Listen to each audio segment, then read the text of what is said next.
Let's think about this together. If oil, the world's most important commodity, stops being traded in dollars, it won't look like a movie scene. Of course, there won't be a collapse in a single day. No one will shout, "American hegemony is over." It will be slower, and it will look boring.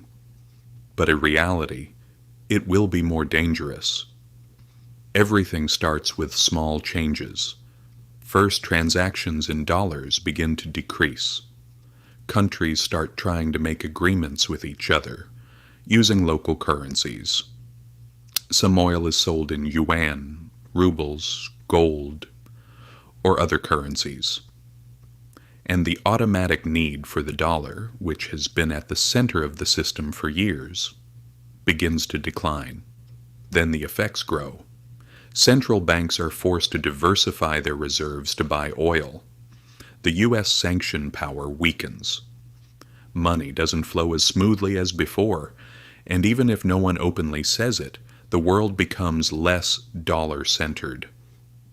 That's how systems change, not suddenly, but as habits break. The petrodollar has been misunderstood for years. Some people see it as a hidden system that single-handedly sustains American power.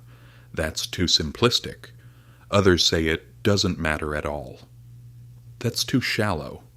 The truth lies somewhere in between.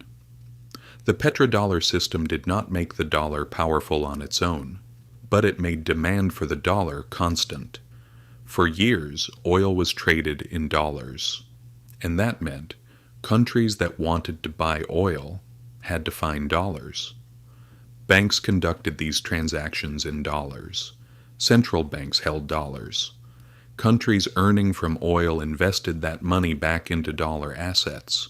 So this wasn't just a system, it was a habit. And that habit placed the dollar at the center of the system.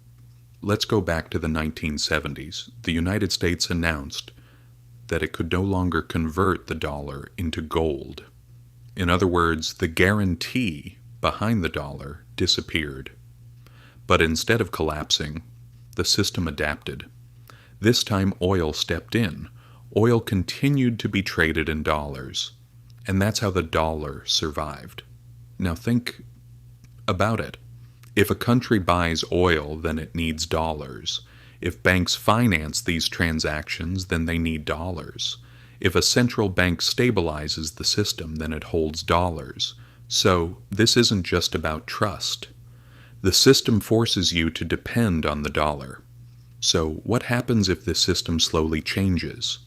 If oil starts being traded in different currencies? If countries begin to avoid the dollar?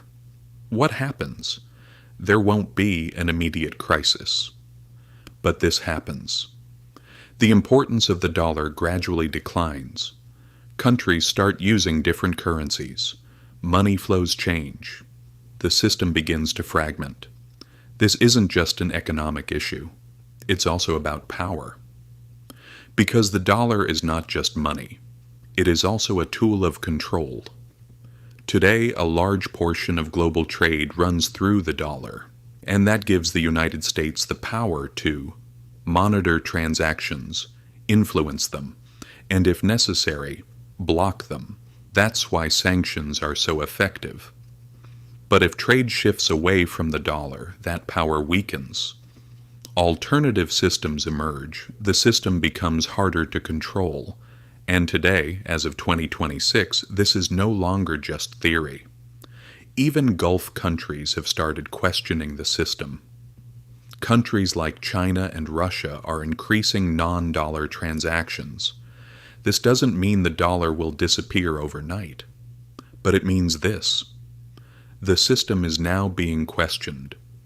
China's currency cannot replace the dollar immediately, but that's not the point. What matters is this. A crack is forming in the system. Because large systems don't collapse overnight. They weaken as habits change. So what's the conclusion? If oil shifts away from the dollar, the system becomes more complex. Costs increase. Political negotiations intensify.